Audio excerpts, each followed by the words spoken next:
안녕하세요. 보험 읽는 손해사정사입니다. 오늘은 암 진단비 손해사정 실무에서 자주 마주치는 분쟁 사례를 하나 짚어보려고 합니다. 바로 전이암 관련 문제입니다.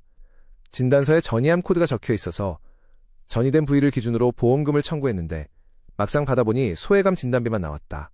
이런 상황에서 분쟁이 시작되는 경우가 많습니다. 이 문제를 이해하려면 먼저 두 가지 개념을 알아야 합니다. 원발 부위와 전이 부위입니다. 원발 부위는 암세포가 처음 생겨난 자리를 말합니다. 이 암세포가 혈관이나 림프관을 타고 다른 장기로 퍼져서 자리를 잡은 곳, 그게 전이 부위입니다. 문제는 여기서 생깁니다.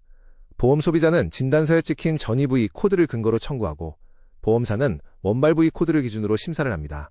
같은 진단서를 놓고 서로 다른 기준으로 보니까 지급 결과에 차이가 나는 겁니다. 오늘 영상에서는 이 분쟁의 핵심 판단 기준을 설명드리겠습니다. 예를 들어보겠습니다. 갑상선에서 암이 발생했고 이후 림프절로 전이된 상황입니다. 진단서에는 림프절 전이암 코드인 C77이 기재되어 있습니다. 환자 입장에서는 이 코드를 근거로 일반암 진단비를 청구합니다. 그런데 보험사는 다르게 봅니다. 암이 처음 생긴 곳은 갑상선이고 림프절 전이는 그 암이 퍼진 것일 뿐이라는 겁니다. 원발 부위가 갑상선이니까 갑상선암 코드인 C73을 기준으로 심사를 합니다. 갑상선암은 대부분의 보험약관에서 소외감으로 분류됩니다. 그래서 일반암 진단비가 아닌 소외감 진단비만 지급하겠다는 결론이 나오는 겁니다. 환자 입장에서는 진단서에 림프절 전이암이라고 적혀 있는데 왜 소외감이냐 억울할 수 있습니다. 하지만 보험사 입장에서는 전이 여부와 관계없이 원발 부위 기준으로 보상을 판단한다는 원칙을 적용한 것입니다. 이게 바로 전이암 분쟁의 핵심 구조입니다. 그런데 이 원칙 처음부터 있었던 건 아닙니다. 2011년 4월 이전에는 약관에 원발 부위 기준 분류 조항 자체가 없었습니다. 기준이 없으니 전이 부위 코드로 청구하면 그대로 인정되는 경우도 있었고 지금 같은 분쟁이 반복됐습니다. 이런 상황이 이어지자 금융감독원이 보험사들의 약관을 개정하라는 지침을 내립니다. 그 결과 2011년 4월 약관에 조항이 신설됩니다. 암의 분류는 원발 부위를 기준으로 한다. 그렇다면 2011년 4월 이전에 가입한 계약은 어떻게 될까요? 원발 부위 기준 분류 조항이 없으니 전이 부위 코드를 근거로 일반암 진단비를 받을 수 있는 여지가 생깁니다. 그런데 보험사가 조항이 없어도 원발 부위를 기준으로 삼아야 한다고 주장하며 지급을 거절하는 경우도 있습니다. 이런 경우에는 그냥 넘어가시면 안 됩니다. 약관에 해당 조항이 없다면 그 내용을 근거로 충분히 다툴 수 있습니다. 본인 계약의 가입 시점과 약관 내용을 확인하고 손해사정사와 상담을 통해 정당한 보험금을 받을 수 있도록 대응하시기 바랍니다.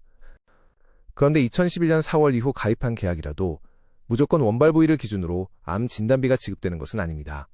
약관에 원발 부위 기준 분류 조항이 있더라도 보험사가 일반암 진단비를 지급해야 하는 경우가 있습니다. 바로 설명 의무 위반 사례입니다. 보험계약을 체결할 때 보험사는 약관의 중요한 내용을 계약자에게 설명할 의무가 있습니다. 원발 부위 기준 분류 조항은 보험금 지급에 직접적인 영향을 미치는 중요한 조항입니다. 그런데 계약 당시 이 조항에 대한 설명이 제대로 이루어지지 않았다면 보험사는 해당 조항을 계약자에게 주장할 수 없습니다. 쉽게 말해서 약관에 조항이 있어도 설명을 안 했으면 그 조항을 근거로 지급을 거절할 수 없다는 겁니다. 실제로 이런 이유로 분쟁에서 소비자가 일반암 진단비를 받아낸 사례가 있습니다. 보험 가입 당시 해당 조항에 대한 설명을 받은 적이 없다면 이 부분도 반드시 확인해 볼 필요가 있습니다. 손해사정사와 상담을 통해 설명 의무 위반 여부를 따져보시기 바랍니다. 오늘은 전이암 진단비 분쟁의 핵심 구조부터 원발 부위 기준 분류 조항의 배경, 그리고 설명 의무 위반까지 살펴봤습니다. 본인이 이런 상황에 처해 있다면 단순히 보험사 말만 듣고 넘어가지 마세요. 가입 시점이 언제인지, 약관에 조항이 있는지, 계약 당시 설명을 제대로 받았는지 이 세 가지만 확인해도 결과가 달라질 수 있습니다.